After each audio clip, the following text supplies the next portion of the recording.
Sa number 1, dalasang malain nga panahon ginapabaskog sa probinsya monitoring sa mangin epekto sang tropical storm Enteng kag southwest monsoon. Sa memorandum nga ginpagwa kaina nagapabilin sa Blue Alert ang Emergency Operations Center sang probinsya. Nagakasayuran suno kay Irene Beltotenia ang pamuno sang PDRRMO nga yara sila sa heightened alert kag naka-standby ang mga resources sa posible deployment kung kinahanglan. Ginabisuhan man ang mga natungdan nga talatapan kag ahensya mga C kag MDRRMO nga magpadayon sa pag-monitor kag magpatuman sang preemptive evacuation kung kinahanglan.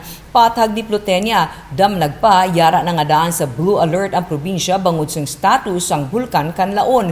Kalabanan sa mga LGU suno kay Plutenia, mayara sa magalumon nga kalangitan kag may pagtupa sang light to moderate rains. Wala sang gin-report nga pagbaha. Samtang may suspension of classes man nga ginmando ang pila ka mga LGU sa probinsya dala sang pag-ulan, pasalig sa Department of Education nga padayon ang pagtuon sa mga kabataan pagi sa alternative mode of learning. Indirectly affected kita.